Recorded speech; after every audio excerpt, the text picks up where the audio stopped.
And we're live by now. You already know. Me and Jess do this show on Thursdays. How you doing, Jess? You right? I'm good. How are you? I'm good, man. It's boiling in the United Kingdom, man. Apart from that, I'm all good, man. I just wish we had some signings, but I'm sure we'll get into it. For sure. I mean, what is it like? Your houses are not built for warm weather, so it like insulates all the heat. You guys don't have I like, don't know how that works. I just know it's hot in the house, it's hot outside. In England, there's not really shade or breeze, so it's just heat and it yeah. just shit. But I mean, us British people, we moan about everything. It rains, we want sun. It's sunny, we want rain, man. You can't please us. You can't please us. What's the World Cup? What's it been like? Because I see you've been there. Yeah, I feel like started off slow in some of the games, but I think anytime that something is in America or something, there's like a lot of scrutiny. I think it's like, well, that's not their main sport, so why would it be there? And I went to, well, first of all, I thought the Benfica Boca Juniors game was really good and a good Yeah. advertisement for the tournament and what it's supposed to be about. South American, Latin American fans, to me, just have like a level of like love for their team and the game that nobody really shares. And Because so in that their was, homeland football's their key sport type of thing. yeah, and they're going to travel to see their team no matter what. No matter where they are, they're going to travel to go see their team. And so there's been Right. a lot of representation from those teams at the stadiums. The only stadiums that have been, I feel like, really empty have been like maybe like the Man City, when Man City played, Chelsea played. Those are really empty. Smaller British clubs. Yeah, and I was like, well, it's probably because they don't feel like the fans don't feel like they want to travel to America to watch a team that in a couple of months they're going to be able to watch where they're at. It's just a different thing. But I went to PSG Atletico when I actually got into the stadium because it was crazy Madness. getting in. It was super hot. So that one wasn't that comfortable, but obviously getting to see like those players live was really cool. Simeone was just sweating his tits off. Like you could just see like he was just not handling that heat very well. And I don't think the players did because it's different than Europe. And then I saw Monterrey versus Inter. And that was a good game as well. The Monterrey fans love Sergio Ramos. If you don't know, Sergio Ramos does play for Monterrey now. And he scored the opening goal and they love him. Like He's been getting a lot of heat for his celebration, apparently. he is getting a Whatever lot that of heat means. for a celebration. I don't know actually what it means, I'll be Neither honest. do So I. yeah, so maybe I have to do more research on that. But all in all, I think the tournament, is a little bit slower to kick up. But most tournaments are like that. You have some games that are kind of like a wash, in the beginning. I remember going to maybe 3 or 4 games in the 2022 World Cup where it was like that was dead, like I'm not even gonna lie, it was dead in there, like whatever. But then when the later rounds come, I think it'll get better. So I think my only problem with the tournament is player welfare. I think Expand on that. Because I wanted to ask you about that. yeah, I feel like that's my main thing is as much as I love having tournaments in the US and I do like when I look at the on paper, I'm like, of course, I cannot wait to see potentially PSG versus, so and so or Man City versus so and so. But I'm so happy that Arsenal are not in this tournament because they've played so much football. When you think about the best players in the world, especially ones that are from a European background or play in Europe, they've not had a break. They went from, they played the World Cup, they played in the middle of a season, they finished that season off, then, maybe one season they had it off, and then the Euros were there, they played the season. If you're a 70 player, plus games this season, really, if you play for a top club and country. yeah, like when you really think about it, if you're like a good player and you play for one of those teams, you played the Euros, then you played for your team, then you probably played 2 international games for no reason. Then you turned around and now you're at the Club World Cup. You're like, and then once you get out of there, you're going to start another season in the And then World you Cup. got a World Cup next year. Exactly. So I think that's my biggest problem is that overall, outside of the Club World Cup, I do feel like we're seeing a lower standard of football, but how can you not when the players are not? I'd rather have quality over quantity. I like watching games, but They not earn too all much money, players Jess, are though, like man. they do earn too much money. They Like, ain't gonna stop that. it's definitely not. They're just going to keep adding more things. I know people like, well, let's get rid of this Club World Cup. Do you not think that something else is going to pop up in its absence? They Well, you want get to 100 million if you win. These clubs are, well, the fat cats at these clubs and the TV rights dons. That's all they understand. Coin in it. They're not going. It's not going anywhere soon. It's gonna get worse. Yeah, 100%. So I do kind of feel for the players, and I know people are like, well, they get paid a shit ton for this, but at the same time, it's when they're coming out and saying that it's too much, I think you do have to listen to them a little bit, but nothing will change. So I am enjoying the tournament. I'm enjoying these strange matchups that are just like, what is this? You know, I would have never thought this team would play this team. And I'm happy to see the later rounds. And I'm also very happy that Arsenal are not in it. I disagree with that, you know. You wish we were in it? Yeah, I wish we was in it because one, I'd get watch alongs. Two, there's money to be made. Three, I'm happy that you expanded on this and we moved the conversation because I wanted to ask you because I remember Tuchel made some comment and essentially saying Liverpool and Arsenal are going to be at an advantage because we're not playing at this tournament. And on one hand, I agree with that. But then kind of what you're saying, rightly or wrongly, with the amount of football these lot play and the need for more mental rest than anything, could you argue the fact that you're essentially training, you're ticking over, you're ready to go versus us, we're on the back foot? Surely that's an advantage. I think you could take it both ways. I think playing, you know, you're keeping up your level of fitness, whatever. And then there's another where you just kind of need your legs to rest for a minute. It's not like we're not going to get a full preseason.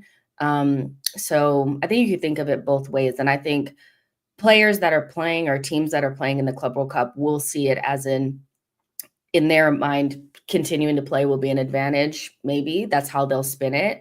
And I think Liverpool and Arsenal probably think it's an advantage for them. So either way, but from an Arsenal perspective, you know, especially, and I know we'll get into it, this rest is great, but you need to be prepared to go into war because that first part of the season is daunting. Like it really is. So we have an advantage until we don't. So how do we utilize this time to the best of our ability? How do we make sure that we're ready to go?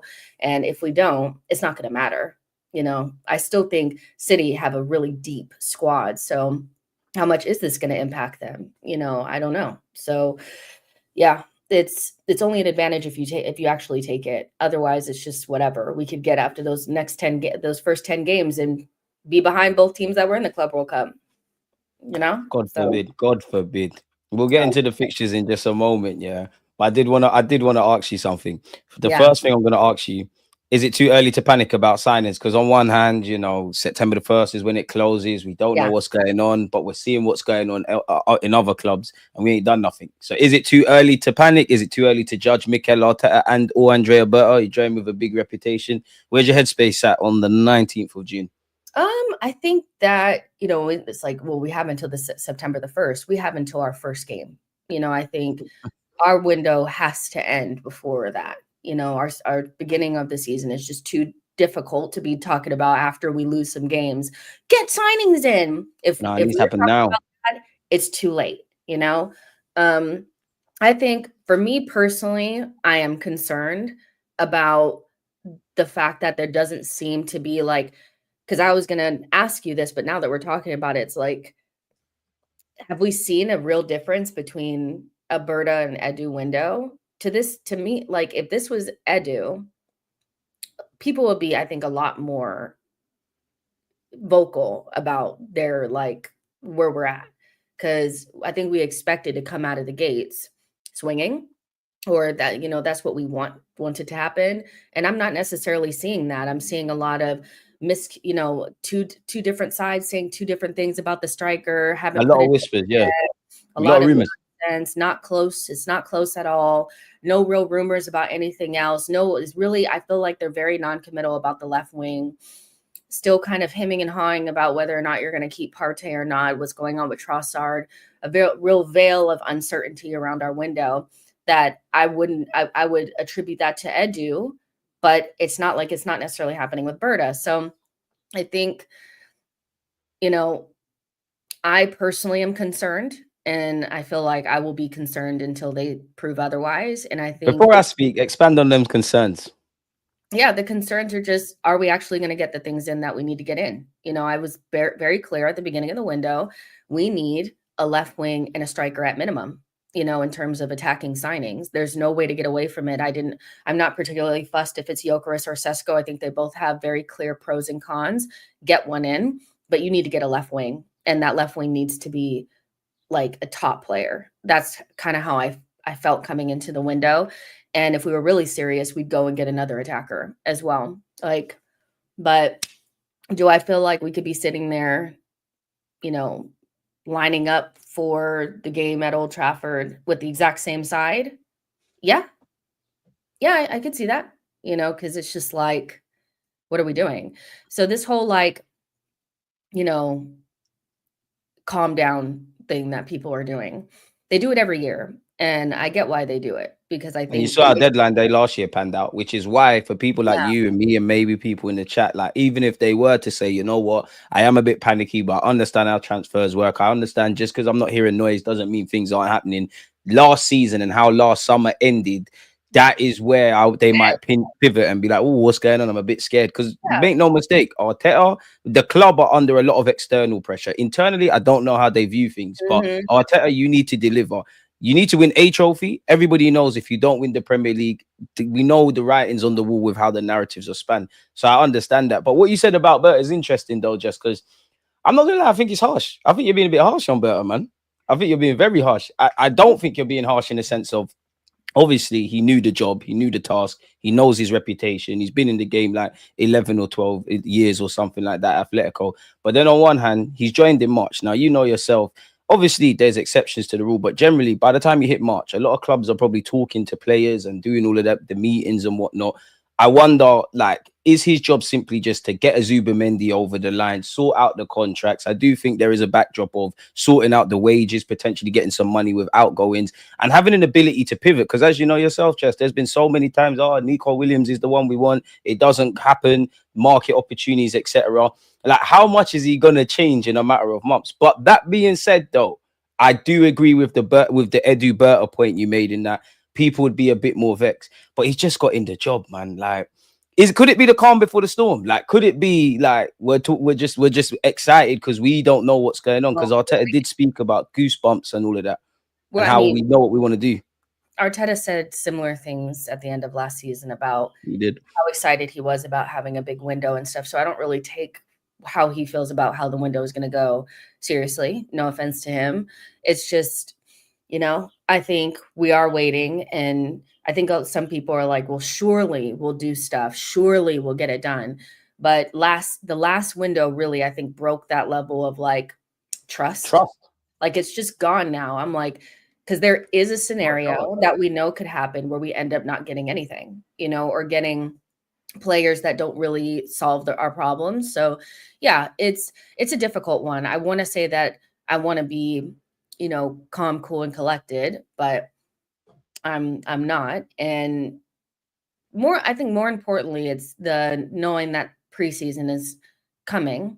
And I know that it's like, well, it's 3 weeks away. How long does it take us to get deals done, guys? You know, we're not particularly quick at getting deals done. You know, PSR though, just July the 1st is when things will be announced, apparently. well, I was seeing people say that nothing could be done when the window closed, because remember, it closed for that week. They're like, well, why do you guys expect things to get done? Meanwhile, We're not at other the Club World Cup and all that. are doing shit, you know, and I'm like, you could operate outside the window. How do you guys sit there and say, well, we were working on Zubimendi since January and we got him done? The window, you know, it's like when we've been working, you could work on things outside of the window. I think what it is, it's the gaslighting and like acting like you're dumb, you know, and it's like we could still be doing stuff. So at the end of the day, from my perspective, it's, you know, you're guilty until proven innocent when it comes to the transfers and whether or not they're going to get done. I'm very distrustful of this board. I don't even know if I 100% believe that if we don't get things done, it's a Berta thing. So we'll see. I would love to see the striker come in with Zubi for preseason at the bare minimum. You know, at the bare minimum, I think the left wing is going to end up being something that we'll probably be disappointed by. I just don't. all of our targets for left wing are very unattainable and or hard to get. So that to me is a sign of non-commit, like not being committed to it. So we'll see. Not necessarily liking this information also coming out about Sesko wanting a release clause in his contract with us as well. I don't know. Where did you see that? Wait, what? Wait. Sesko, respectfully to Leipzig, we're not one of them little man clubs. Behave yourself, Sesko. Where did you see that? What's going on there? That came on in from Duncan Castles. Benjamin Sesko is asking for a release clause on any deal he agrees with Arsenal. And I think it's unlikely Arsenal would agree on those terms. And I mean, Sesko, is that a red flag? Yourself, Benjamin. Like, and then I'm seeing, yeah. I mean, does Haaland have a release clause with City? He probably does, but Haaland. Sesko, little man, behave yourself, man. The same guy that was scared of Kai Havertz 12 months ago. Sesko, stop it. And this is someone that's been singing your praises. Stop it. I like his mentality. I like how high he can jump. I like how fast he could be. I like the fact that we've been chasing him. The fact that we've probably been more, he'll probably cost a lot more, so you could argue that point. I do think, yeah, if we was to, and like you, I think we should go for Gyökeres because I think it's a bit different. But I think if we got Gyökeres and he was amazing, I would still look at Sesko and think that's a chance miss. Behave yourself about release clause. I know you talk about wanting to play for Real Madrid. Better get the hell out of here. Unless it's 100 million, that's got to be nonsense, man. It's got to be people remixing and adding things into Sesko. Please behave yourself. On this whole Gyökeres versus Sesko thing, I was like, oh, Berta, he's playing chess when everybody else is playing checkers. He's agreeing both deals at the same time, and then we're gonna pull the trigger. When I tell you, I don't want to hear doing the groundwork anymore, waiting to pull the trigger anymore. I don't want to hear none of those terms. No more monitoring crap. Just no more. Shout me when he's had a medical. Just get it done. Like, I don't know. You know, and then meanwhile, the reports are out there that Gyökeres is waiting with bated breath to fucking sign for us. And I'm like, go sign this guy. You know, I get it. Sesko is the more high, you know, he has the higher ceiling and all that stuff. All that crap. But you don't want somebody who's like waiting for you. Like, you know what I'm saying? Like, you want somebody that's like, yeah, like this is my final stop. Like the girls who like you. That's what I look at with Gyökeres, man. Gyökeres is onto us. Yeah, but he wants to play for us.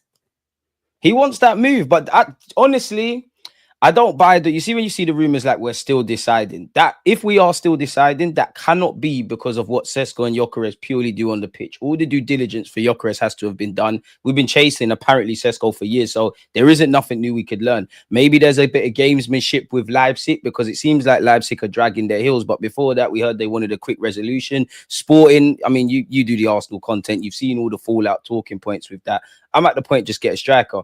I can't ignore what Gyökeres is. Them statistics are ridiculous. Of course, Portuguese league, it might be whatever and whatnot. Just get me a striker. But then I wanted to ask you, like, the striker market, me and you have spoken about it before. Gyökeres and Sesko, they both have their pros and cons. They both could flop. They both could be amazing. But you said something about left wing. Now, I don't know where your headspace is at, but for me, I would love to be proven wrong. I don't see us getting Rodrigo. Nico Williams is not signing. I don't really buy the Rafa Leao talk, right? So if it's not that, can we really, what blockbuster left wingers are there that are really going to improve us? Surely we then have to go to step below and then look at them kind of players. I don't know, like the Jamie Gittins, like them young emerging guys that could be that. Those more development signings. What would you say to that? Because I'm baffled, man. I would say that where I land on left wing is whether you get a blockbuster left wing or not, somebody needs to come in, whether it's developmental or somebody that is more like a Trossard, somebody that can play multiple positions and also left wing. I think you're trying to decide, like, there's two different ways you can go about it. You can upgrade on Martinelli, getting like a winger, or you can upgrade on Trossard, a more versatile left wing player. If you're interested in Morgan Rogers, which is what people are saying, why not go get Xavi Simons? Morgan Rogers is not a traditional winger. He is, to me, a number 10, a different type of number 10 to Xavi Simons, but a number 10 no less. So he technically can play multiple positions, either off of the left or in the 10 role, left 8. And so Xavi Simons is quite literally sitting there waiting on a transfer. You know, Chelsea is focused very heavily on Morgan Rogers. We're not going to have to fight Liverpool or City for him because they've already gotten their marquee 10 signing in. What are we waiting on? Which one would you pick though? Between Rogers and Simons? Like, you can get both. Which one you go? Xavi Simons. I'm choosing Xavi Simons. I'm sorry. I'm going Rogers, man. I think Rogers is the typical. I don't want to call him overhyped, but like the Oh, come on. guy, like he's And just, Simmons ain't overhyped. no, I don't think he's overhyped. I think he's What's he done? Be really good. When? Where did you see this? His team finished 7th, and Sesko done more than him. Where? Like, he flatters to Where did deceive. Aston Villa finish? Rodgers is more of a key player. You saw what he did against PSG. Because I like William. I like Xavi Simmons. Xavi Simmons is not a real player for RB Leipzig. He's just a piece of the puzzle. Premier League proven. There's got to be a reason PSG sold him. Like, there's got to be a reason. That new look PSG side, they sold him. There's got to be something fraudulent in there. Now, on the serious, Morgan Rogers. I love Rodgers, man. I see that. I'm gonna do the British thing, Premier League proven with Xavi. So at least you're gonna admit it, because that's exactly what I was saying. Is that a lot of people will just go for Rodgers because he's he feels more like a sure thing because he's played in the Prem and you've seen. Xavi Simmons is soft, man. Listen, I think he's a really good player. He is. Also, Rodgers is somebody that I just don't see Arsenal being able to compete with Chelsea for, unfortunately. I just don't think we'll have the money. I think he'll go like there. Like, I just don't see him coming to us. And especially because Aston Villa, they're not as bad as Newcastle, but they have some weird beef with us as well. They're not going to sell their best player to us. And the Premier League, everyone's trying to rip each other off. I think the one thing, but I'd be happy with either one, really, if I'm completely honest with you. I think they're both adaptable, they're both versatile, they both got a high ceiling, they both have relative experience and all of that. I think where I look at it, I think you're more like, if we was to get a Xavi Simmons or a Morgan Rogers, I don't think we get an out-and-out left-wing option, if that makes sense. And that's kind of where I pour cold water on either link, because when I break it down, like, I want the players, you want the players, everybody wants the players. But rightly or wrongly, we know we need a squad. We know there's a lot of games. But then if you look at our strongest 11, where are they going to play on a consistent basis? Like, both of them could play in Odegaard's role. Obviously, Odegaard's our captain. Just because people want him dropped or whatever, that's not the captain, right? That's not what the manager feels. In the positions behind, if Partey, we'll get onto Partey, but whether Partey stays or goes, he's in one of those positions. Rice is in one of those positions.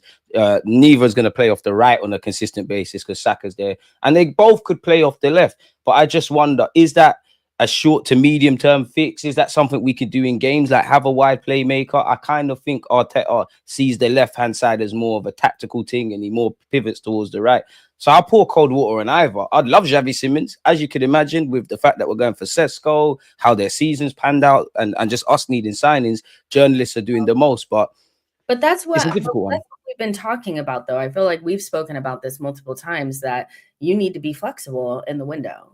You need to be able to pivot when your options are no longer available. And I feel like it would be kind of silly to be so desperate to get one specific player and they be pretty much unattainable. You know, Nico Williams never really wanted us. Rodrigo is pretty unattainable. You know, getting him out of Real Madrid is going to be pretty much next to impossible. Getting Morgan Rogers out of Aston Villa is pretty much, it's not happening. Newcastle are not going to sell Gordon to us. Sorry, hate to tell you guys, it's not. Jess got snappy with me for tweeting her and saying, you know, damn well we're not going to sign Gordon. What did she just say there? See, you see, she was like, oh, well, Ornstein said it. Take it up with him. I was thinking, damn, I didn't even say that. Take it up with him. He is on our list, and that's why it's frustrating. Is why is he on our list when you know we're not going to get him? That's what frustrates me. So I think it would just be silly to go with these options and then not get anything when there are players that, for in one way or another, upgrade the squad. There'll be another summer where you can go out and get a traditional like left wing option when the market is better, but just not to improve in attack in some way, to me would be very catastrophic, man. Yeah, that just doesn't make sense to me. So go get someone, you know, why not? He's just, some players are just talented enough, just go get him, you know. And you're right. But the one thing that you're saying, you're speaking facts, and I agree. But as you was wheeling off the names, and myself, as I was wheeling off the names, subconsciously, all I kept thinking about is money, money, money, money. You need to, we both know, you need to spend big bread if you want these players. You need to, if you want to sit at the big boy table, whether they're worth it or not, you have to sit at it. And I mean, we've shown it with Rice that we could do that. So it's either we do that or you kind of copy what Liverpool have done. You find, I don't want to call Salah an emerging talent, but he wasn't a household name, quote unquote, until he went to Italy. They took a chance and they're laughing. Or you do a thing like Marmoush. Marmoush would have been amazing for us, either up front or off the left. So it's like, How do you think we pivot? Because it does feel like at times our targets are bait. We've gone from the Wenger days where we're signing Brazilians that play in Croatia. We're signing, we've got someone from Belarus that was the first guy doing the low socks that was in Germany. It's like our signings are kind of bait. And I know the game has changed and everybody's foreign, everyone's got links and whatnot. But it's like, how do we go about this?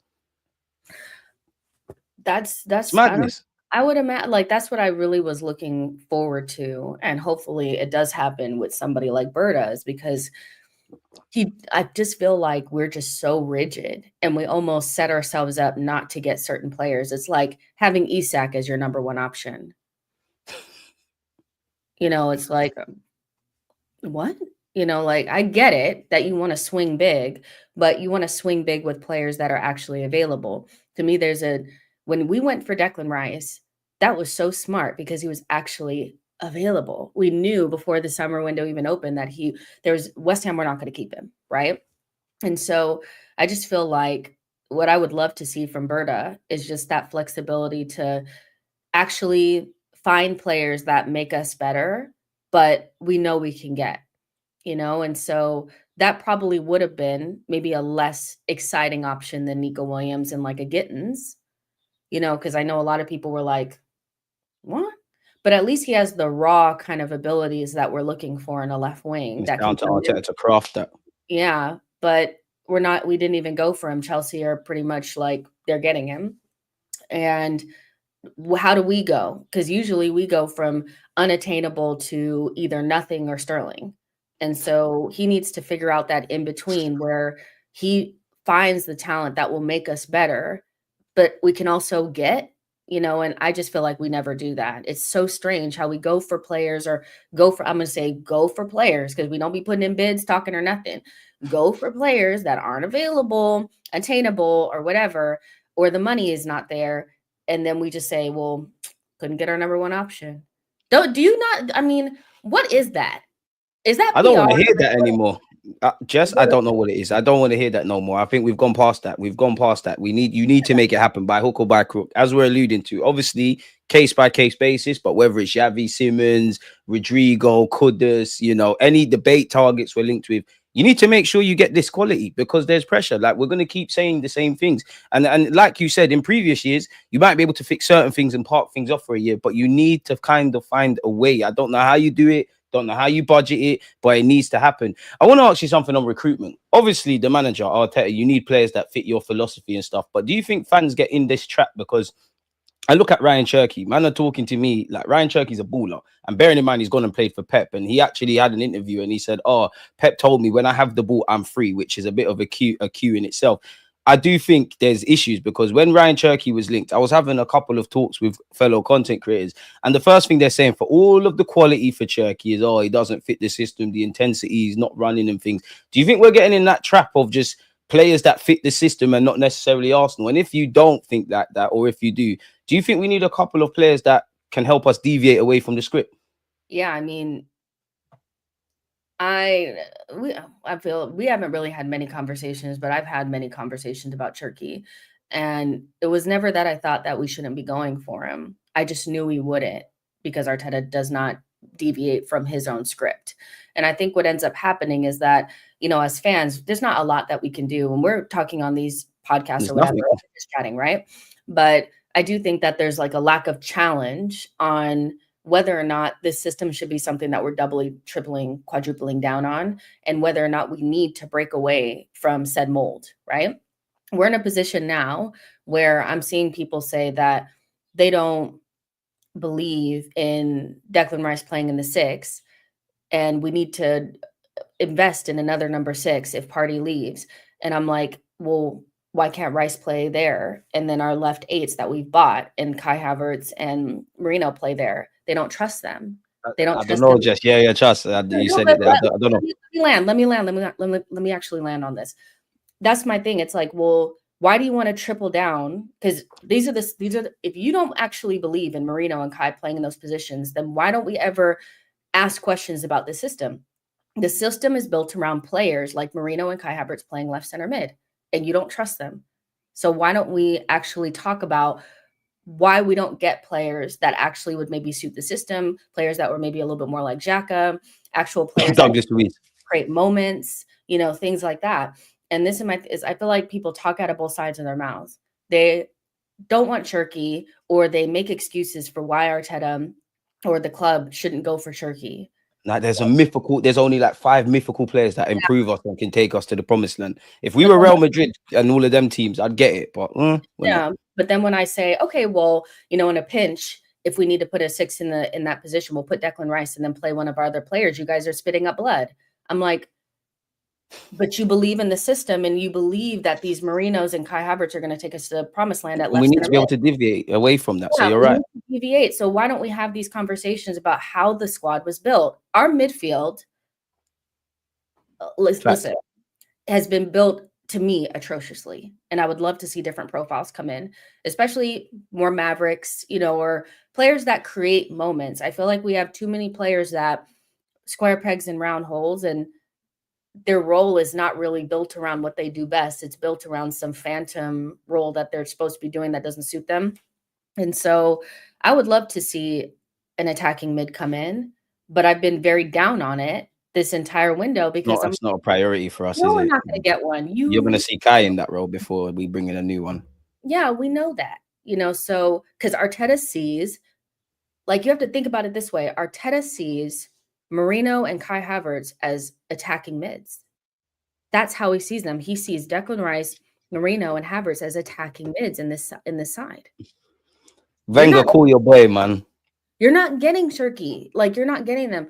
And so I think we should ask more questions around whether or not this is a system that we should be doubling down on. It's not a system that creates a lot of chances. It's not a system that has led us to the promised land. It's not one that is helping us beat the small teams anymore. So should we be doubling down on that, or getting different profiles, you know? Or doing everything, change it. Like, by all means, unpopular opinion. Go on.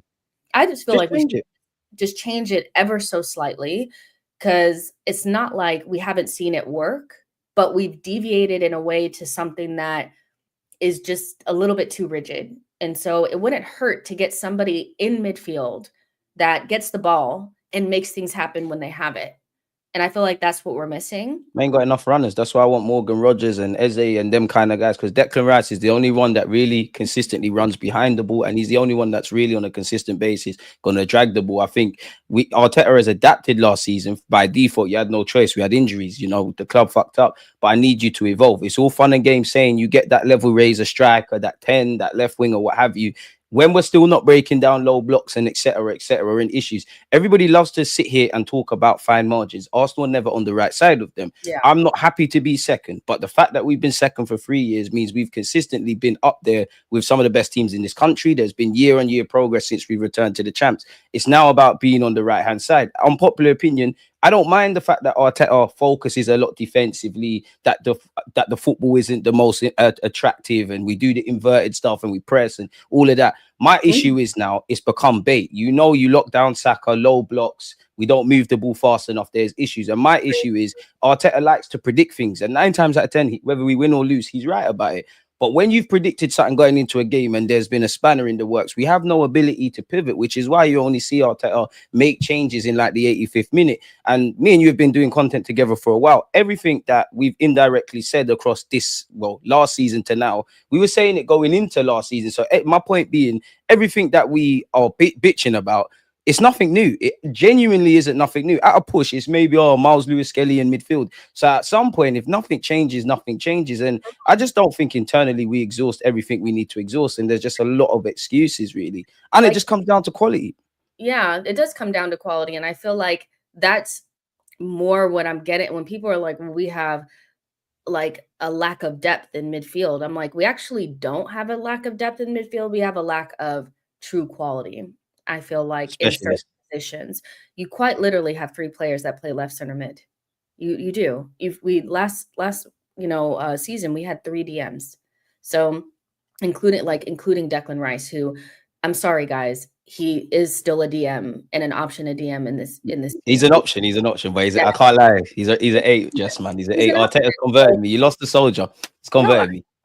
fine. That's more than fine. But Arteta's even said that he didn't just buy Declan Rice for the 8 or the 6. He's still an option, and he plays there for Arsenal. So we have 3 DM options. We have 3 left center mid options. We don't lack depth in midfield. We lack profiles that actually help us dominate the small teams, and that's our problem now. I don't know if it's just lack of technicians and runners, like you said, but you can make an argument that we have 2 midfielders that play left back for us that are better midfielders than the 2 that play in there normally, or 2 that we have as options in Marino and Kai Havertz. It's just how Arteta looks at football, to me, should be questioned just a little bit, because it hasn't won us anything. And that's all I'm saying. Just, you know, and people that are like, well, we didn't get Turkey because of his attitude. I'm going to be really honest with you guys. How do you know? Have you had a conversation with Donny? Because then we're bringing in Kepa, who didn't want to get subbed in the final. What the fuck are we talking about, man? Yeah. Like, how do we know Rice's attitude doesn't suck? For argument's sake. Like, man. Yeah, it's not a that could be a thing that maybe, but I think the main reason why we weren't even interested or really like pushing for Turkey, why we haven't seen a lot of push for somebody like Xavi Simons, is Arteta likes left center mids like Marino and Kai Havertz. I don't know what to tell you. They're decent off the ball. They're not what I would want to see in an eight. You made a good point. I think we need a bit more depth, but I do think you're converting me. We probably need more quality in midfield, and we need specialists. I wouldn't be against another 6. Ideally, I would like someone of maybe not necessarily Douglas Luiz, but in the sense that you can play an 8 and a 6, or someone like Randers who is an 8. Because I think we're weak in midfield, man. Like if Partey cuts, Rice plays in that role. As much as I think Miles Lewis-Skelly could do it, he's still kind of untested at this level. It's a lot of reliance on Zubimendi, who, he's 26, he's ready to go and all of that, but he's just signing for the club. And I do think, obviously, our conversations that every Arsenal fan's having is probably centered around left wing and a striker, but midfield. In an ideal world, you would like some competition, maybe even an upgrade on Martin Odegaard. You would like a bit different in the 8 row, and kind of what we're both saying and bouncing off each other's points. I think in life, if you ate the same meal every day, no matter how good it is, whether that's mummy's cooking or something from the shop, it'd get a bit boring. Arteta needs to switch up things. As much as I think Miles Lewis-Skelly could do a thing in midfield, Wanyeri could, maybe even being a bit cute and clever with a Martin Odegaard. I don't want to see it, but as you said, Kai Havertz and Marino, excluding the last 2 names I said, we haven't seen that on a even Max Dowman. We haven't seen these things on a consistent basis. We just have to assume that what we've seen is what he's doing. That's Partey in the 6, that's Rice in the 8 or the 6. We're kind of light in that regards, and I think we're carrying too much, man. And I think Arteta, on a tactical basis, we need to focus it. And you've spoken about, I see you do a video on it a few months ago, just penetrating central regions. I've had this comment up here for a while, yeah. Would you have Garnacho, and would you take Grealish? Because he can play 8 and 10. I don't want either one of those players at Arsenal Football Club. And you know why? Because we could avoid that. We could avoid those 2 players in so many ways. There's just way too much talent out there, way too many available players out there for us to be stooping to that level. When we talk about, let's take Grealish out of it for a second, because I actually like him, even though, his off the field antics can be a little bit much for me. Like, Garnacho is a walking PR nightmare there's too much stuff going on off the pitch and not enough going on the pitch. He's has the arrogance of Ronaldo, but the talent of like whoever, so for me, there's too much talent out there to stoop to that level. I know that at a certain stage, people thought that he was really talented. I don't see it like that. Maybe he becomes a world beater, and I live to regret these words, but I'd rather stab myself in the eye than give Manchester United 70 million for Alejandro Garnacho. Now, Grealish, 29 years old, made his big move, failed. Where have we seen that before? We've already done this before, kind of. You don't think he could have fire in his belly? Been proven wrong to prove people wrong? No. And could be better in Odegaard's role than Odegaard himself, arguably. There's no real argument for that. He's not going to be better because he'll be hungover. And so, I don't know what to tell you guys. I just think that there's too much talent out there to be stooping to that. That is too bait and obvious. Bargain hunting. Yeah, to me, that's like, and this is no offense to these clubs because they're good teams. That's like something that you do Aston Villa. Aston Villa would do something like that to kind of like, close the gap between them and the top 4 teams. Not Arsenal. There's just too many players out there. So I'm going to have to say no. Like, go on. Insane that would be to give Manchester United 70 million and Xavi Simons end up there. Do you know how insane? We've already done that. Yeah, that'd be silly. Garnacho and Martinelli on that left-hand side or just in the same team. Everyone will pull your hair out, let alone myself. Like it's dead. And I'm a hypocrite because, we've been talking about those blockbuster left wingers and whatnot. And if you don't get them, you have to get players that need a bit of coaching. But I just feel these players are a bit damaged goods. And if we really are in win now mode to a degree, especially where the attack is concerned, we do need some players that we know what we're getting. Because let's have it right. Saka is the only one that really is showing us on a consistent basis he can do a thing. Across these 3 years, different guys across different seasons have done whatnot. The Trossards, the Martinellis. Kai Havertz is a lot more reliable in that regards than people give him credit for. But that's the problem in itself if we're going to live or die by Kai Havertz, which goes back to what you actually said about by design or whatever point you made. It's like, this is anything that we're good at or bad at is by design of everybody, including the gaffer, which is jarring. Yeah, Arteta is a very meticulous person. Like, he tries to button things up to the nth degree. Like, that's who he is as a person. So to pretend like all of these things are out of his control and he wants to build the team in a certain way, he's actively made decisions, and we know this, that have built this team. This is what he wants. And so that's who he likes as a left center mid. These are the things that he likes, so I don't know what to tell y'all. Now, should we love it? Probably not.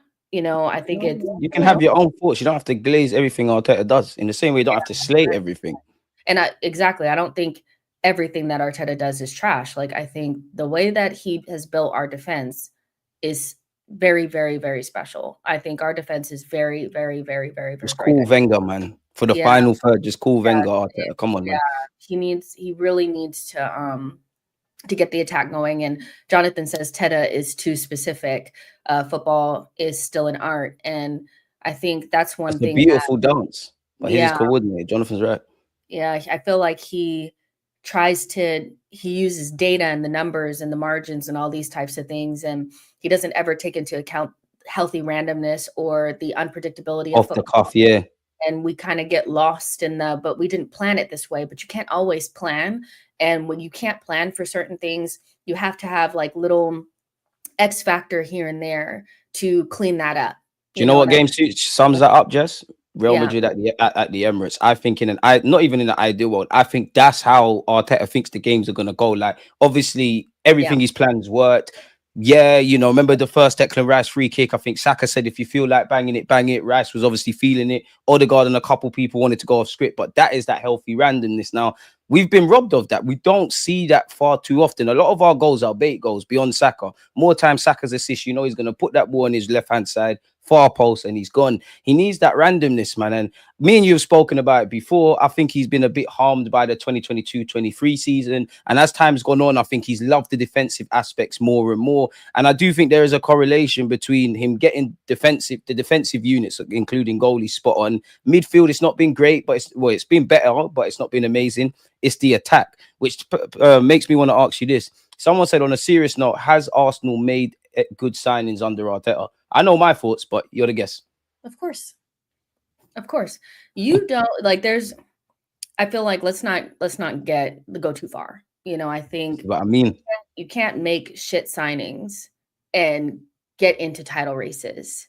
Our problem is have we made enough good signings to help us win things? And so those are two different things. We're right there, and we probably just need 2 or 3 players to get us even closer to where we want to be, or to help us win those big trophies. So you don't make it to a Champions League semifinal with a bunch of shit signings. Let's be honest, so you may not like some of the signings that we made. And I surely don't like some of the signings that we made. Yeah. Like, you was critical on Kivio, man. I told you to believe in him. Be serious. But there's no way that you can look at like Gabriel and say that has not been a fantastic signing. So let's be specific. Some of the signings have been great. Some of them had been less so, but we're still missing key profiles. And I feel like the one thing that makes me really sad is that we've gotten to the stage now where, because we've neglected the attack for so long and getting that X factor that we're starting to look at the players that we have and like, are they even good? You know, and we're starting to say weird things. This team is good. They need some help though. They need some help. They need It's some gone the extra. opposite way, Jess. When we had a shit defense, we had good attackers. Now we're actually envied defensively. Our attack, it's a bit meaty. Like, and I don't even think our attack is bad players. It's just like what you was kind of saying about the midfield. When you've got a couple of mediocre players, it's dead. Like, you know me, I love Martinelli, but I think you would probably thrive at a team that's more open on the transition. You're not doing the business. Trossard, I think you're a squad player. Kai, you've become a striker by default, potentially Marino as well. Wanyeri, we like you, but you're young. We kind of exclude you from this debate. Jesus, you can't stay fit. Sterling, the best thing I can say about you is you're departing. Like, why is, like, you're bang on the money. People, Arteta's had some bad signings, but he's also had some very good ones. Why do you think, that he seems more risky when it comes to defensive and midfield signings? Like Ramsdale, it was calm. He went and took a risk and upgraded with Raya. Midfield, he's doing his thing, but the attack, like Jesus worked for a sec. He got injured for Brazil. Why do you think he's so reluctant? Like, do you think he's too specific on a profile? Do you think he just don't rate the players? Have we just neglected it? Where are you at with it? I think it's a combination of things. I think it's not just Mikel is reluctant to make attacking signings. The club is reluctant to make attacking signings. It's not just Mikel. Now, is Mikel incredibly specific? Yes. And that's probably why you see scenarios where once we got deeper in, with Edu and like Mikel, like once they got further along in their relationship, it was less of Arteta taking the second and third option. I think he just stopped taking the second and third option because maybe he didn't feel like they were close enough to his perfect sign. Yeah. So that kind of happened. But the club are very reluctant to make attacking signings. And I feel like some of that is maybe residual trauma around Pepe. I think the club was really damaged by that. Now, should they have been? No, because any normal club rebounds from that quite quickly. Look at how many Pepes Manchester United have signed. They've signed at least 6 Pepes, but they're Look still at Liverpool. Nunes didn't bang. They're going to find another striker. Sometimes that happens. You just have to move on. We get too in that thing of this hand has to work. And sometimes not taking a risk, being risk averse, indirectly, is a risk in itself. Yeah, I think they're more because Arteta's, attacking signings tend to be more expensive. And when they don't work, they're more costly than a defender. So I think from their perspective, they need it to whatever their risk analysis is with the lawyers, because the lawyers are definitely the ones doing this. The risk analysis says that probably attackers are less likely to work out. And so they'd rather go with what we have, or they only want to go with the valuation and things like that. So I think that's kind of what it is. And then Mikel's very specific about what he wants. When you've set your sights on Isak, and that's pretty much the only player that you want, you pretty much limited down to nothing. Everything else is going to be shit. Yeah, and it's like if all of your attacking, the people that you want are unicorns, you're never going to be able to get anywhere. So it's not that Arteta wanted Rafinha. I think we need to go back a couple steps. It's not that Arteta didn't want attackers. Like he wanted Isak. He wanted Vlahovic. He wanted Mudryk as well, which is thank the Lord, didn't it? Rafinha. Like he's wanted attacking signings. It's just he wants very specific ones. So yeah, I feel that the club is also affecting this quite a bit. And if they can't, because attacking signings also tend to be quite inflated with the prices, and they're like, it's just too big of a risk. They thought Isak coming from Sociedad was a huge risk. And now look, and he was like, what? I think Newcastle bought him for like 70 million euros or something like that. Arsenal weren't willing to take that risk. They'd rather go get Jesus, somebody that Arteta knows he can vouch for. They know his pros and cons, for 45 million. I think it's the club are like that with attacking signings. And maybe they've looked at the Nunez, the Anthony, those types. And they're like, damn, people really do like the attacking signings definitely do have some risk attached to it. But we've got 3 transfers that have been a risk, Arteta, with the Williams and all of that, man. So man need to start taking risks now. And you see the articles, Jess, the powder's dry and market opportunities. It's time to unpowder that sort of stuff. Before I ask you about the fixtures and all of that, would you take Belemba over Zubimendi? Who? Belemba, the Brighton lad. He was at Leo, the Brighton lad, the black guy, centre mid, left peg, left footed, Okay. tiny party. I'm so like, this is gonna be my new like hill to die on. Like, I just already know we're gonna be fighting, because I get it that people feel like Partey's being disrespected. I get that. So now in turn we have to pretend that Zubimendi is some pauper. Definitely not Zuba. I'm bullish about Zubimendi. I'm so sorry, but you guys need to be all the way freaking for real. Two Zubimendi different is not midfielders. a bum. Like, he's not a bum. Like, I don't know how many times people need to watch him, read about him, look at the scouting reports and think, oh, well, like, he needs somebody to hold his hand, or the adaptation is going to take forever, or whatever.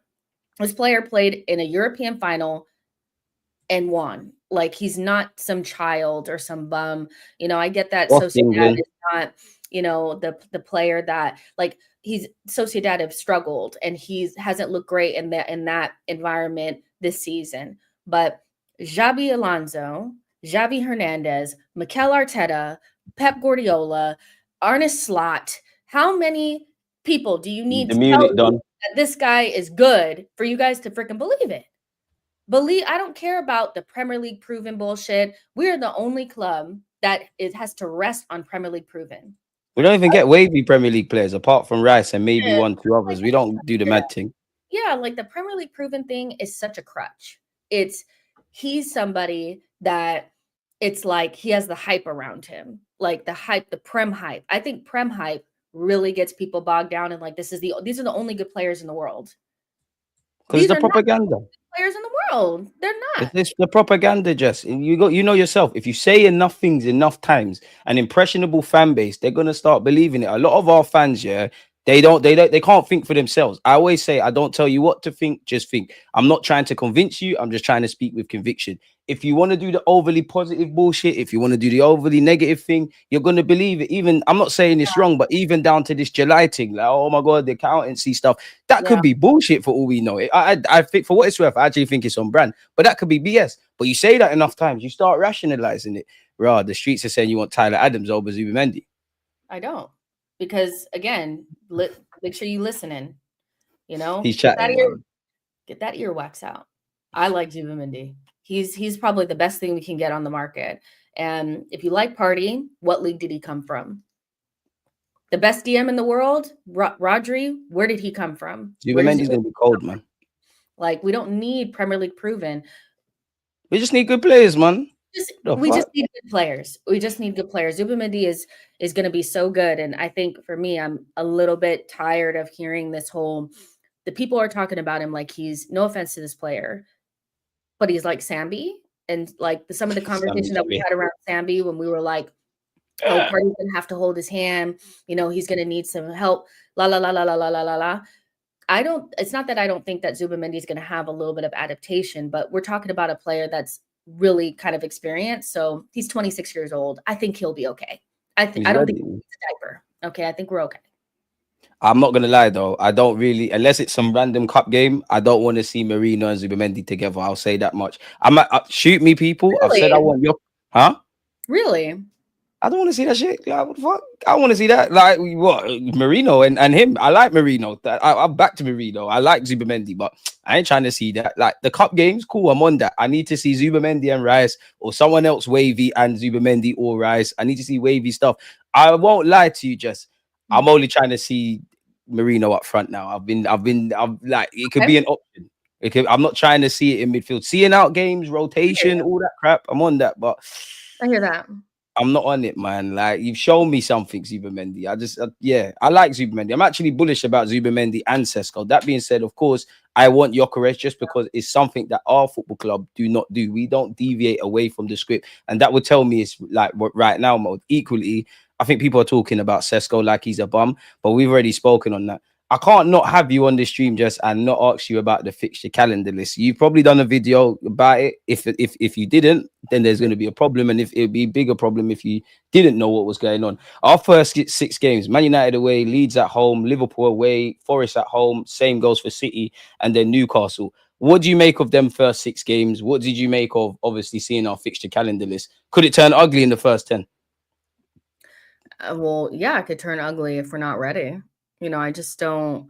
I feel like the main reason why Arsenal fans are concerned about this, because again, I get the whole like we play everybody twice, so it's the problem. But if you are in December and you're nowhere near the title race, or you've slipped up, it's a much more difficult psychological thing for Arsenal to get back into it. And so idealistically, Arsenal are better when they start off better. Like that's just how we just are. Right, as you mean to go on, man. You can't Exactly. lose it in your first 6, but you can't win it in your first 6, but in hindsight, you might lose it. And I agree with that. So I'm not saying that these games are incredibly difficult, and my expectations of them are not winning all of them. Like Liverpool away, to me, is that's a really tough fixture. Surely we got to do it though, man. Yeah. Surely this has to be the year.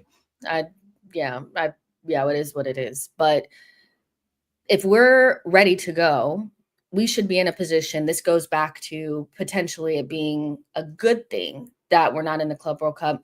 Our players should be rested. Like they weren't rested when they came in last summer for preseason, because a lot of them had played in the Euros. They weren't rested. They were on the edges of injuries. So I expect that to be different. Ready to go, and so it's a tough start, but a tough start could also be a positive thing if you get some of these bigger games out of the way and you do well. I would rather see them at the front than at the back end.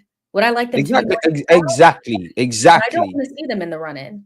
We have 2 hard games in our run-in: Manchester City away and Newcastle at home. But at this point, we should be over Newcastle being our bogey team. We should feel confident. They've had our number, man. We should feel confident playing them at home. So I'm looking at Manchester City as like that will end up being one of the, if we're in the title race, that'll be a decider. Like it just will be. But I'd rather see some of these games at the beginning than at the end. So we just need to be ready. I'm with you. And I think we've got... Can we be ready, Arsenal? Can we be ready? Listen, fingers, toes, everything crossed. First 6 games, August and September, you've got 6 pointers in Manchester City and Liverpool. Those are not going to be easy. Jonathan, I hear you. I disagree. I like easier starts, builds momentum. That's great. But at some point, and I think you're right, but at some point throughout a season, I'm sure every fan base is going to look at anything from 3 to 6 games about they have a hard fixture. Lord knows in the last few years, there's been times where we've had 5 or 6 games. It's been shaky results. Then we've gone on a run. I hear you, but I am with Jess in that beyond the obvious, before we even saw the fixture calendar list, we knew what was required and why we need to start fast. If we thought we could mess around, you look at them fixtures. We can say what we want about Man United in the 15th, 16th, 17th. That's a big game. Leeds at home, and it's more time. It's been our home games. That's actually another thing. A lot of these fans that are doing the whole, this conspiracy and everyone else has got an easy run. You're so quick to tell us about how good our manager is, how good these players are, how good our top 6 record is, and it's the smaller games where we've effed up. So if we've used preseason to reflect, and it's the stupid games at home, with the greatest of respect to any of them, we should do better. For me, I'm not going to lie, just because of the period, it's the December, January period. There's a lot of games, and by then you've got the Champions League and all of that sort of stuff coming into the fore. So we need a bigger squad. We need quality additions. We need depth. Again, all of the things that Jess has said, I've said, you lot are saying. We said this last summer. We probably even said it the summer before. We know what needs to be done. So it is what it is, man. DG hoping the best by doing nothing is worst thing. The reality will hit you hard and we will get. I'm not sure what you're saying there, but fair play. I don't know. Like, big up yourself, but I don't know what that one there is, but don't know, my guy. All that, like, the transfer window just opened. You can't do any work before the Club World Cup. It's a 90-day window. Let's not be disingenuous. We know that a hard start to when you're trying to be in a title race, a hard start, you have to do well. And so not having players in will impact us. We know that. So we don't have to sit around and act like there's no reason not to be concerned. We have about maybe 3 weeks until preseason starts, and you want those players going to wherever we're going. We're going Singapore. We are Spain something like first, and Singapore and Hong Kong and all that stuff. you want those players in those games. Now, I know you want to talk about other things. Just really Go quickly. ahead.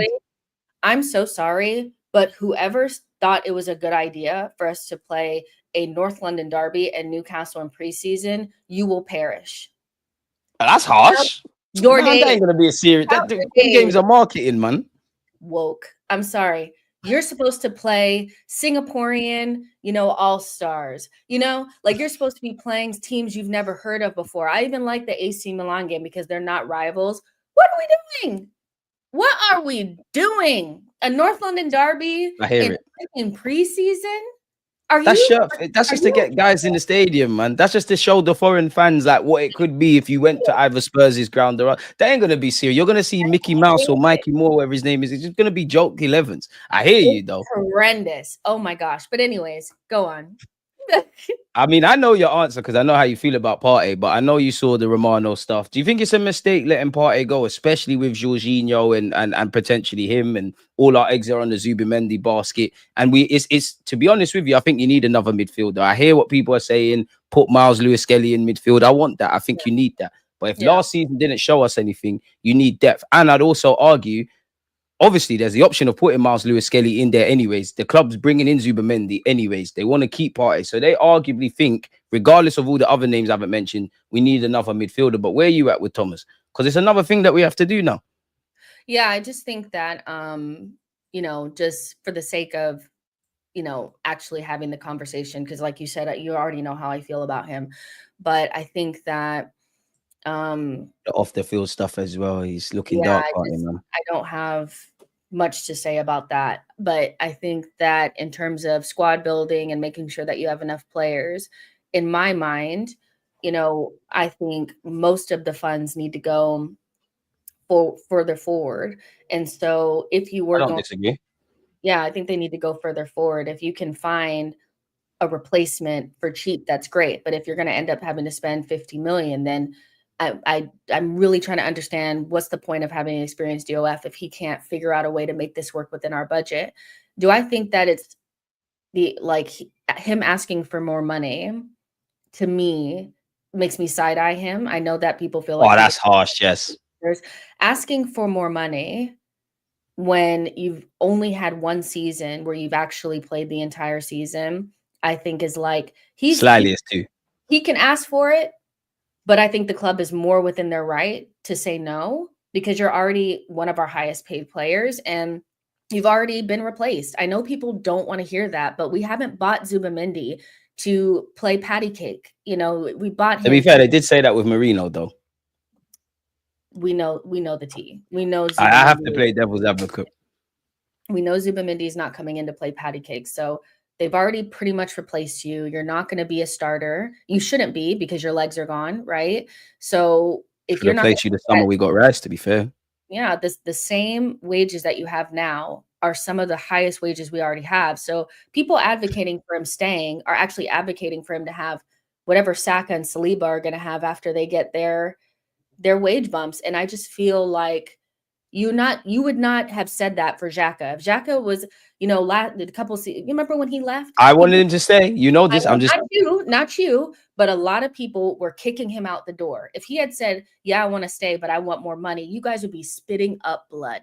He had one good season. He's not even that good. It's just because it's this particular player, and I don't want to get into the ins and outs of why this player is so popular, but it just doesn't make sense for us. So either you take this high ass wage that you're not going to get anywhere else, or you hit the road. And that's just. Is he wrong for asking for more money though? Would you ask for more money if you? I think he is like, the audacity is a little bit like. Oh, that's harsh. The audacity is a little bit when you're already on the highest wages and. So you can't aspire for more. Football career is short. You got a family, as he said. Wouldn't you ask for more money?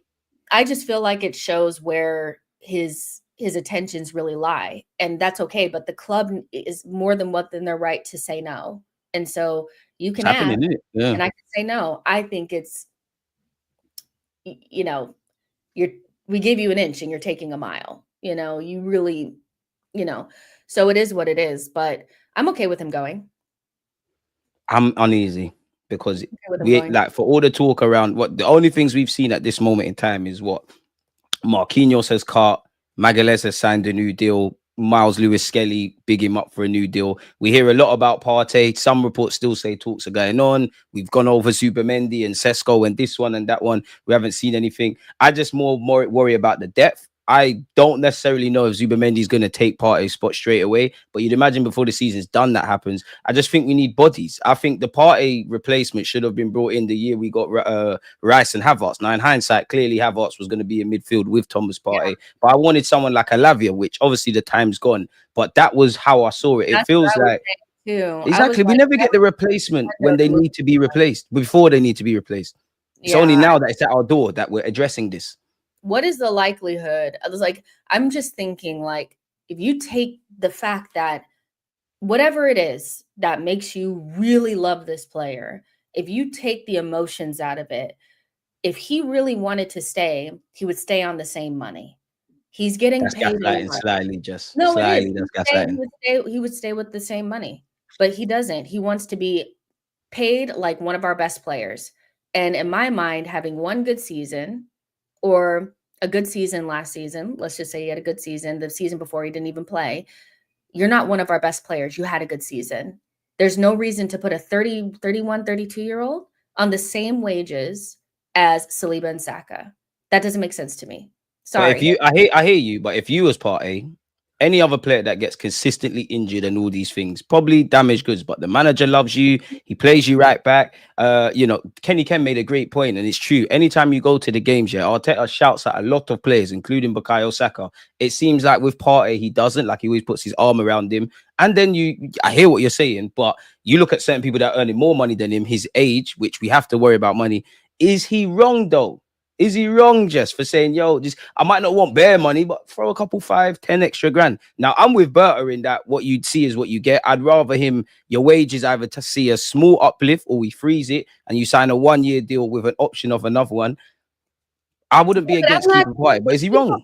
People are in the comment section saying that I'm saying that he should take less wages. I'm saying he's staying on the same wages. They're not offering him less. He wants more than what he's already getting. He said we got to think about money and all these things. He said we have to think about money. That's what he's thinking about. And I just implore you to think that if Kai Havertz has a good season next season and he wants more money, you guys are going to be spitting up blood. It's just because it's him. It's just because it's him. It doesn't make sense. I'm sorry. He's not a starter. He's been replaced. He's 32 years old. And quite frankly, I just feel like he's at the stage in life where he should be so happy that Arsenal have him on these high wages, and he put the contract in front of me and I'll sign it. He's not that guy. He doesn't love us that much. Why do you guys love somebody that's not? That's gaslighting. It's just the truth. You got to think about bread, man. Look at Ashley Cole. You got to think about bread. Ashley Cole was in the beginning of his career. He's at the tail end. What? He was at the beginning of his career? What? Or was he at the peak of his powers? He was at the beginning of his career. We've been underpaid. Remember, Vieira always used to cry as well, you know. Ashley Cole was not 32, asking Arsenal for 5,000 more pounds. But in the sense of, you're useful to the team, you're a good player, and you feel underpaid. I get you're trying to do devil's advocate. No, I genuinely looking at it like that. Because if I'm Partey, I want bread, bro. Like, I hear what you're saying. You're not wrong. But if I'm Partey, I want bread. My career is short. I'm happy here. Gaffer fucks with me. Give my bread. Disagree. I don't think that he holds that level in our team. If Arteta's going out there, I don't think it necessarily means he doesn't love Arsenal. If he holds this, if this player as much as you guys do, he wouldn't be replacing him. He's just not that. I need him to play right back as well, Jess. You guys don't even like him playing right back. I do. Unique qualities. Fair, but to me, he's just not the guy. So what are you saying for this guy potentially to replace him? Lucien Nagomi. I always butcher names. Gonna have to forgive me. Like, he looks good and he would be cheap. I like the Boadi guy better, but we haven't been really linked to him. So. Oh, he would be amazing, but it's gonna cost an arm and a leg. So yeah, it's there's options out there for, and what we're talking about here, just to be clear, is not a starting number 6, which I feel like people are being intentionally obtuse by pretending like bringing in this Agume or bringing in a younger player means that we're bringing in a starter. He's already been replaced by a top number 6. So we're looking for somebody that's going to play Jorginho's minutes. Jorginho played about 700 minutes last season. And Rice, whether you like it or not, he's going to still play minutes at 6 when we need him to. He just is. So we're looking for somebody to step in. I'm sorry, Zubimendi might be he'll probably play as a traditional 6, but I actually think people are downplaying what he's going to give, what he could give us in the final third. I don't want people to think that I'm saying we get Zubimendi, suddenly we're breaking down low blocks, but there's a lot he can offer. If anyone wants any points of reference, just go watch the recent friendlies for Spain. So yeah, mom. Yeah, but I hear you with that. That's all I'm saying. And I know people don't like what I'm saying, and I can see that in the comment section, and they're not really listening to what I'm saying. I didn't say Partey is the worst player in the world. I'm not saying that. I just feel like they're going to hear what they want. Just ignore it. The club is more than in their right to say, oh, you want more money? Well, we're not willing to give you more, and move on from him. Because he could stay on the same wages. He has an option to stay on the same wages. He doesn't want to take it. Do you think he's gone? Like, honestly, do you think he's gone? I don't know. Until it's done, I still feel like there's a chance he might stay, but that's why I asked. Yeah, so, this could just all be like the end of negotiations or something like that, but,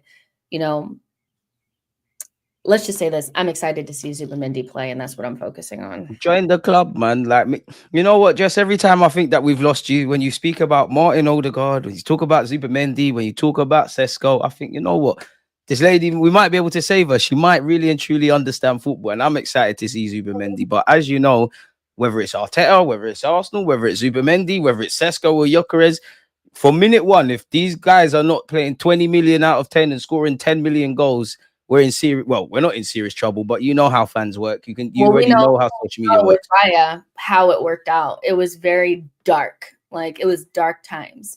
Only for Ramsdale, no offense to him, to be what he is, and for Raya to be what he is.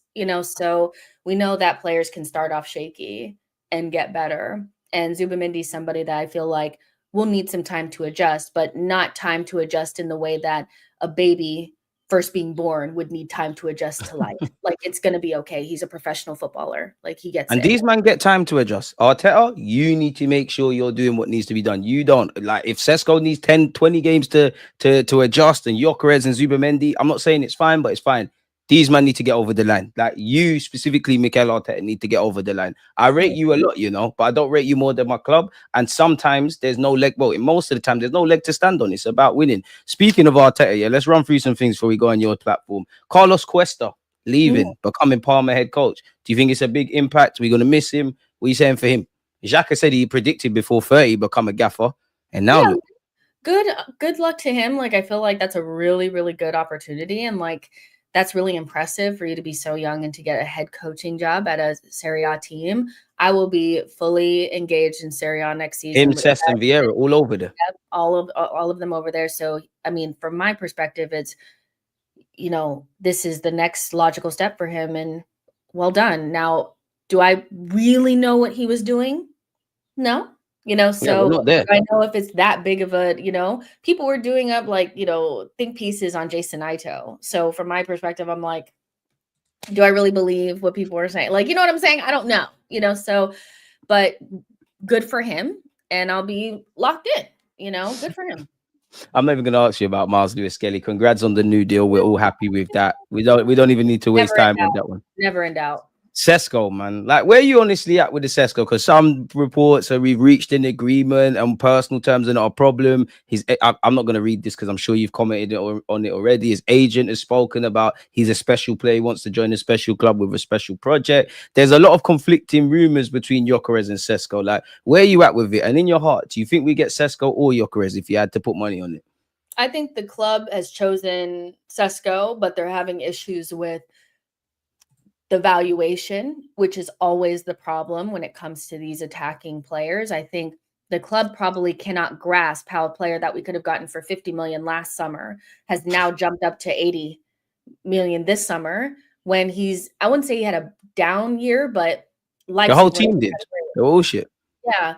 So it's a tough one. I think that I want the club to not just bend over. If they feel like they could get a better deal, they should, but not so much so that we're going back and forth for months. You have an opportunity to pivot with somebody like Gyökeres, who I feel like will cost less. I think they want to honor his as much as they can, the gentleman's agreement. He's also gotten George Mendes involved, which means that he is going to get a move sooner rather than later. They're trying to expedite that. So we have an opportunity to pivot if we need to, but I think his agent sees him as like the next Holland. So I think almost maybe they even feel like, to a certain extent, Arsenal, why are you trying to get the money down so much? You know what I mean? It's a lot of people. Transfers are hard in a way because you have like the agent, the player, the club, everybody. A lot of games. There's a lot of cooks in the kitchen, and this one, nobody agrees. I'm sad that it's taking this long because I feel like it's going to drag on further and further. But I really like Sesko, and I do think that he's the next guy up. I would love for him to be at Arsenal, but fuck that release clause shit though, as we were speaking about earlier. We need to be willing to move on soon if nothing moves. Between Gyökeres, Sesko, go and get them. Worst comes to worst, bring Ollie Watkins. Isaac is the impossible dream, so we have to see. Me and Jess spoke about this earlier. I don't think me or her or anybody in the chat is going to turn down Xavi Simons. Whether we go for him is another thing. Would you take Antonio Nusa, because he was linked with us as well? Listen, I like him. I like talented players, so talented players are always welcome. Do I think he's like a year away? Yeah, I think he had quite a few injuries, right? So is he like somebody that's going to take somebody's spot? Probably not right away, but a good player is a good player. I'm never going to turn down a good player. I think he's really, really good. So yeah, I'd take him. Would he be my first option, second option, or third? No, but I'd definitely take him. Any hope for Rodrigo? Please tell me optimistic, because I'm quite pessimistic. Man, he's a tease. Get him out of here. Myth. Yeah, man. Anthony Gordon, any hope? No, because I don't want him. So you wouldn't take Gordon? No. I understand, like you just said, it's not your first, second, or third choice, but what, you don't rate him? I really just, people are saying, like, I think what turned me off like really badly is, well, one, when I watch him, I'm like, okay, I get it. Like, he's English and kind of good, but like, he slapped us up. A lot of players slap us up. Didn't mean anything to me. But he's a good player. But when people start talking about he's the second coming of Son, I'm like, now you do it too much. Son was scoring like 20 goals in his heyday. He's not no second coming of nothing. He is Anthony Gordon. And I think he just falls in that kind of overrated Prem area where I feel like, could we not get something else for 80 million or whatever they're going to try to, steal from probably 100. Newcastle don't like us off the field, let alone on it. So is there not somebody else that we could go get? So I don't know. I'd probably go far down the list before I would turn this way, but he's just not my type of player. That doesn't mean that I don't think that he's good. He just is not my type of player, so. This comment said he's on par with Martinelli. Is he on par? Is he better? Is he worse? Let's see where Jess's head's at. I'm looking at Anthony Gordon. I'm trying to understand, has he even had like a season where, like, from a GA perspective, he's been killing it? Like, it feels like he's like a scratching 8 goals a season kind of guy in a team that, is supposed to be a better attacking side than us, so I'm not quite sure if I think that he has a better PR around him right now. Like, the feeling around him is more positive than Martinelli, but do I necessarily feel like he's so much more talented?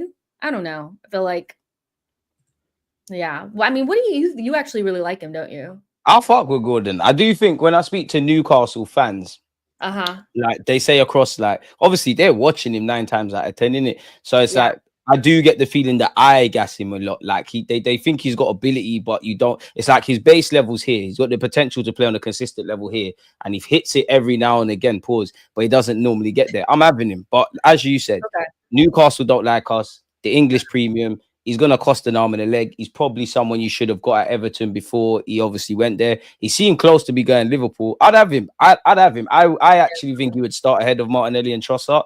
But I do think you're right in that it's another hot and cold kind of guy, if I'm honest. Definitely So hot for the and money, cold. not His sure. first full season at Newcastle, he did have a really good season. Like 11 goals and 10 assists is really, really good. And then he fell away the next season. Like this season, 6 goals and 5 assists is a little stinky. I do think he's had injuries this year, though, if I'm honest. I mean, he made 35 appearances, though. Right, yeah, so then it don't go that far. So yeah, myth. So, but definitely, like, I do think he's good. I just would exhaust other options before I went there, to be honest. So. Yeah, I think you're right. Obviously, I keep saying it in the hope that we get Rodrigo, but the Nico Williams, the Rodrigos, them kind of bait ones are not going to happen. If you could get Gordon, I would go and get him. But I would just, if we genuinely were going for Gordon, for me, it's an Eze thing then. Like, just go and pay Eze 60-odd million release clause. A lot of people want to sit here and say, oh, he's 27 years of age, but you want Gyökeres. Which one is it? You can't say you want Gyökeres and he's 27 right now, ready to go. But then look at Eze's age. I'm on it. I'd rather go with Eze. Is such an. I do not understand why this player is not getting more attention. I think it's the release clause. You know, and the clubs that he should be going to. I'm having him over Semenyo. Clubs like I just think they have players in those positions maybe already, but why are we not all over that? I don't understand. Like he's just so good. Like I don't care what position. He's not out winger. I don't care. Bro, that don't matter, man. You can do dirt out there, man. It's cool. Yeah, like he has the personality for it. We're talking about Prem proven. We're talking about somebody we've seen over multiple seasons as well. For the super chat. He's led Crystal Palace to a trophy. Like I don't care about this, but he's an Arsenal Academy grad. Yeah, like why are we not? I'm actually concerned that he might end up somewhere where we don't want him to be. I got a question to ask you as well. I got a question to ask you, Jess. I asked you this and you told me I was moving a bit mad. How do you feel about our defenders? Do you think we need any defensive reinforcements?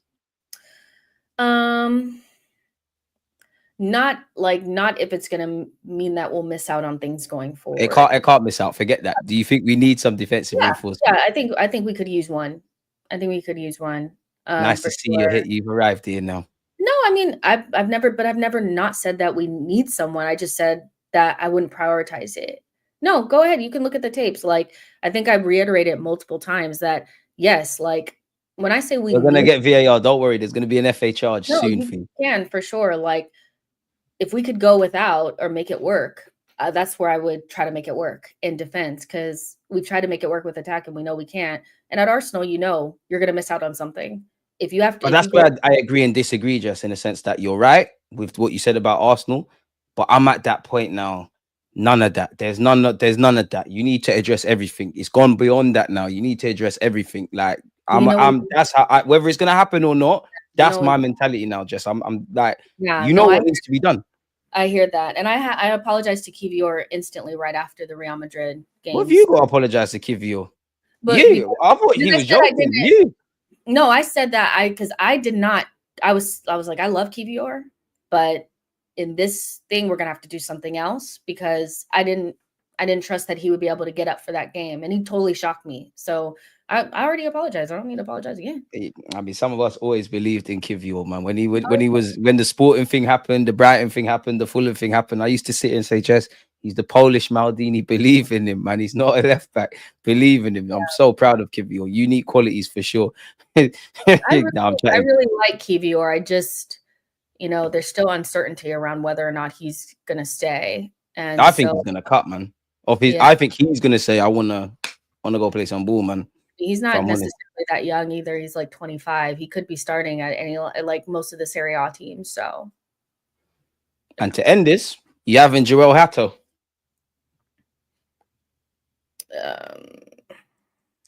Really doing. Don't break my heart, Jess, man. We're normally aligned on these kind of profiles. Of course, like any talented player I would have at Arsenal. Any talented. We need to move heaven and earth for this guy. I would have. Well, I'm not saying move heaven and earth. Nah, I'm saying that, like, trust me, if we miss out on this guy, we're in trouble. Are we? Big trouble. Big Well, trouble. Big I trouble. mean, how can a team that's been the best defense in the league 2 times over be in deep trouble for not getting this guy?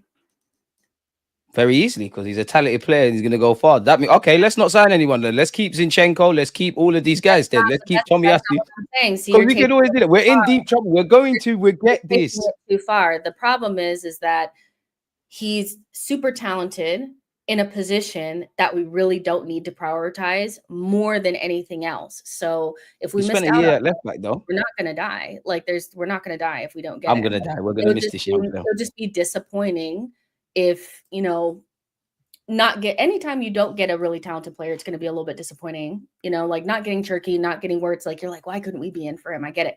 But we really need to focus up front. You know, if he's going to cost, I would imagine Ajax feel like we robbed them for Timber. 40, 50 million, man. It's going to be expensive. And again, if you spend 40, 50 million on him, don't expect to get other shit. It's calm, man. Berta can find money, man. This guy's captained Ajax, over 100 appearances, played centre back and left back. If I was him, for what it's worth, in the World Cup year, I would actually just stay another year at Ajax. I'd love Arsenal to get him, and he's an option next year. Worst comes to worst, kind of like what we did with Saliba. You buy him and then loan him back. But yeah, man, we can make this happen, man. Berta's got us, man. You make some money some other places, sell all them other guys. Hatto, please, man. Please, man. That you are right. I'm biased towards wanting the player. Going to be the situation where we get him, and then when they turn around and they're not getting some sort of attacker, then it's going to be, oh shit. You know, so, and I do believe that that's what I'm not on. We'll prioritize getting somebody like this because they wanted to get Hoyson. So I know that they're willing to. And Victor Rice, and we're looking at Gahi. Yeah, we know it. We know we will do it. It's just, what will we miss out on in return? You know. And at Diallo, I got love for you, but how am I chatting, Was? First things first, everybody saw the injuries last season. Saliba hamstring, Gabriel Magalhaes hamstring, Kivior may or may not be here depending on what he wants. Tomiyasu 6 minutes of Premier League football. Calafiori missed 100 odd days. Zinchenko probably is not going to be here. Tierney's not going to be here. God forbid Miles Lewis-Skelly gets suspended or injured. Really, we're calm at the back. Okay. Well, okay. You need people. You need to point your finger at people like me and say I'm the bad guy. Go on, Jess. Even with those injuries, we still had far and clear the best defense in. No, I'm not debating that. Don't forget Timber and Ben White as well. I'm debating. No, I'm not debating what you're saying, Jess. I'm debating this calm thing. We're not calm defensively. We're not calm in no area of the pitch. Forget that complacent bullshit now. We're not complacent. No, I mean we're not calm anywhere. Yeah, and right way. The only thing is with defense, you know, I get that we're losing Tierney and Zinchenko, but I think people are almost over-indexing how much they played. They didn't play that much. It's more, I feel, about Tommy and what positions he's meant to be filling. He not we give up on him and all that kind of stuff. So I think we need to give up on him in terms of him thinking he's going to come back. He needs to be a plus. Like if he's back, it's like, oh, it's great that we have Tommy, but we're not. He's got one more year for me. Yeah, so I love Tommy. I would love for him to prove me wrong, but most times they don't. So yeah, but also I would say that we never are in a position where our attack is so good that even if we have deficiencies in midfield and defense, we can outscore teams in it. We can do that. So one day we will be freed and we will realize that all this kind of like hamstring, like all this kind of like, oh my gosh, we don't have a third right back. We don't have a third DM. We'll be free of that when we have attackers that can just put the ball in the back of the net. Right now, we do need clean sheets. We need to make sure that we keep the game close. One day we won't need that and it'll be fine. When's that day coming though, Jess, man? I don't think you're wrong, but when's it coming? Hopefully soon. In God we trust, in it. And on that, people, we're done. Jess, are we going over? Yeah, let me send you the link now because I know you don't have the link. See, people, we was late to it because of her. She hasn't sent me the link, but I'm the one that they always say is the problem. I'm the villain. So misunderstood, ridiculously misunderstood. Oh my God. Yeah, I got it now. I missed this collab. Hit the lights. Come on. When Jess isn't busy and she's not doing all the superstar stuff and she has time for us, we'll get it done, man. We'll get it done. We're trying to be like her. But yeah, we're going over there now, people, man. Just let them know where we're going. The outro is your thing. YouTube, She Knows Arsenal. It's in the title. So click on there. We'll be there. It's gonna be 3 people. I didn't tell you that, but me and Gabby. You've had Gabby on the channel. Oh, about to say, it's not gonna be Lee. You know, Lee's cool, man. I'm cool with everyone. We have another show with Lee because Lee will put you in your place. Lee, put who in whose place? Respect me. Put who in whose place? Like I don't run this whole thing. Everybody loves me, whether it's the Mikel Arteta in or out. Not one damn person on this big internet can put big DG in their place. Your guy mad. Please find some self-respect for me immediately. And on that note, we're heading over to her platform, people. Smash the like button and all of that good stuff. I am not taking no disrespect on me. Put chat on people in a bit, man. She got mad. That's very mad.